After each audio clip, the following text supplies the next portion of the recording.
What's good, YouTube? Is your boy Quinn Wade Basketball Analysis coming to you just with my predictions and breakdown of the Warriors versus the Cavs. I think this is going to be a long series. The Warriors showed in the Houston Rockets series that they was beatable. The Rockets came close to beating them in the first two games, but they just didn't have enough firepower. Like I said, the Rockets just couldn't score enough points. Josh Smith didn't step up all series. Prigioni, Jason Terry, Trevor Ariza, none of the others stepped up for the Rockets. And I said it was going to be hard for them to score enough points because I know what James Harden going to do. But he struggled two of the 5 games, and he struggled. He had to do too much, and the Golden State Warriors defense had a perfect philosophy on how to beat James Harden, and they did it. Nobody else stepped up for the Rockets, and I told you they weren't gonna be able to beat the Warriors because they just ain't gonna have enough firepower, and that firepower really did destroy them in that series. And they only was able to win 1 game and came close to winning 2 games. But I think the opposite is for the Cleveland Cavaliers. The Cavaliers are just winners. They know how to win. They got good coaching. They know how to put the right talent and the right teams out there. They know what to do. LeBron can carry them. You can't double team LeBron because it can put shooters on the floor. And if you double team him, you're going to leave somebody open. That means you're going to have to knock down a three. So I think they're going to pay LeBron like James Harden and give him mid-range jumpers and close off his passing lanes the best they can because you want to pay LeBron one-on-one as much as possible. You put Andre Iguodala, Klay Thompson, Draymond Green on LeBron, then hope to slow him down like they did on Anthony Davis. Play him one-on-one and slow him down eventually over the series. I think that's going to have to be the key. Just keep putting different bodies and different energy and different type of players up on LeBron and just wear him down as the season goes because he got to be tired and fatigued for carrying him through the Hawks series when Kyrie was down. Throw a lot of good defenders at him, probably can slow him down, make him turn the ball over, make him settle for some jump shots. And that's the recipe to beat Cleveland is let LeBron be a jump shooter instead of facilitator and a person that's attacking the paint. Another thing, what is they going to do against Steph Curry? That's going to be the biggest thing because Kyrie Irving everybody know he don't really got no defense and he's a liability defensively, but he has improved as the playoffs has been going on. I've been watching him become a better defender, but Steph Curry can come off screens. Steph Curry can come off pick and roll. Steph Curry just can dribble and create his own shot. Steph Curry on average at least around 25 to 30 points a game in this series. The biggest X factor in the series, I know this sounds stupid, besides Draymond Green, is Klay Thompson. Klay Thompson haven't showed up really none. He showed up yesterday, but he was really absentees ever since the Memphis series. He really been struggling with his shot because he got to do so much defensively. He hasn't been able to stop. So can the Warriors score enough points if Klay Thompson is injured to beat the Cavs? Because remember, the Cleveland Cavaliers can score anytime they want to. They got the shooters. They got the isolation players. They got the finishers. They got the cutters. So they are a more complete team than the Houston Rockets. So they ain't going to have the same problem that the Rockets have, which is scoring the basketball. They've been able to score anytime they want to, even against Chicago, even against Atlanta, even against the Celtics. They run good plays. They got good individual scores, and they play good as a team, as chemistry. So I don't think Cleveland will have that problem. So I'm thinking this series is going to be long.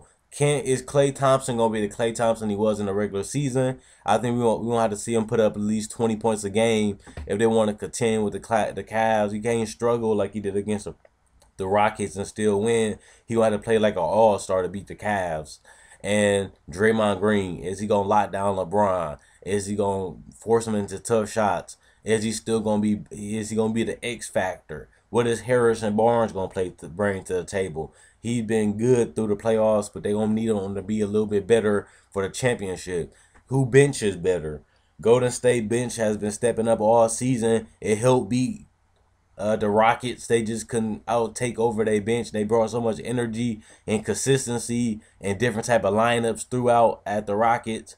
Can the Cavs bench help them defend? Can they throw out the lineups and stay with the small ball? Can they throw up the lineups and stay with Steph Curry and Klay with the shooters around?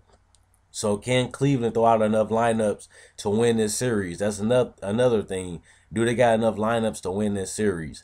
Do they got enough firepower to go when they go small to stop Steph Curry, Clay, Draymond, Harrison Barnes, and Maurice Spates. They got so much floor space and so much shooters, and they got some ball handlers and Steph and Clay, and sometimes Draymond Green and Andrew Bogut are playmakers themselves, and they got so much ball movement. Can the Cavs lock down defensively like they did against the Atlanta Hawks and stop the Golden State Warriors? I think the Warriors are the better team. They've been the best team in the playoffs. I think this is the best team for them to beat. I think if Kevin Love was healthy, I probably would think it'd go 7. I think if Kevin Love was healthy, both of these teams are evenly matched.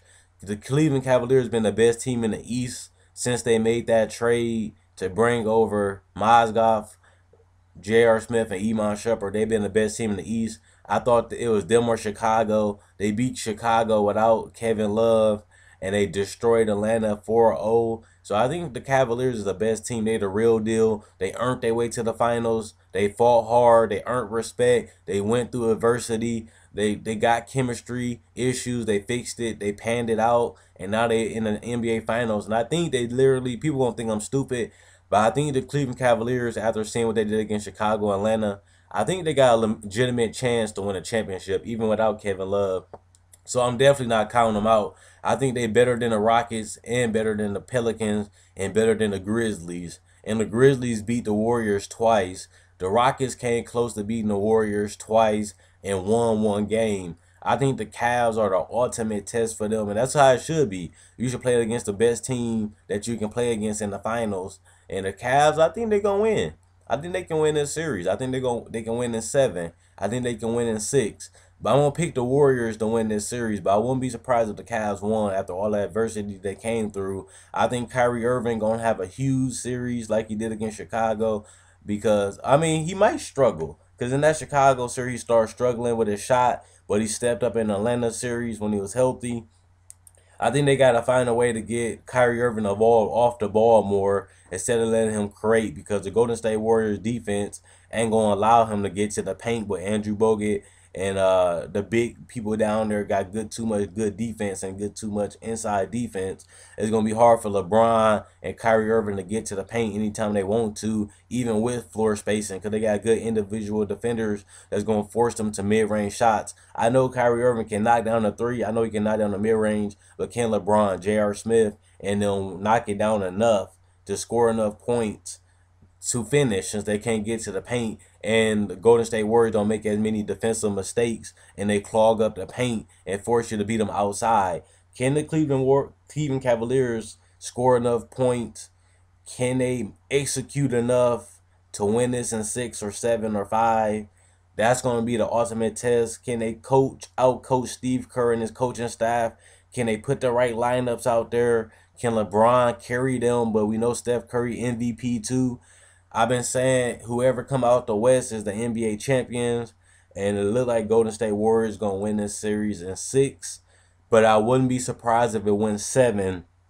And if it wins 7, I'm not going against the Warriors at home in front of their crowd. Steph Curry gonna play out of his mind. Klay Thompson gonna step up like he did in Game 5. I just can't pick against the Warriors in 7 on a game and on a home court, and I can't pick against them in 6. I gotta pick them in 6 or 7.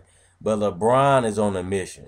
It's gonna be hard to stop him. He can get any shot he want. He can get anybody involved. It's gonna be hard. Like, the only time you can beat LeBron is if you got the better team and you got the right game plan to beat him, and you got the right execution, and you got the right talent, like the San Antonio Spurs did last year and the Dallas Mavericks did. They had the shooters, they had the floor space, and they had the defense to stop LeBron and get him uncomfortable. Do the Warriors, which I think they do, got the right defense and the right players to stop it and get LeBron out of his comfort zone. Same with Kyrie, like the Bulls did Kyrie.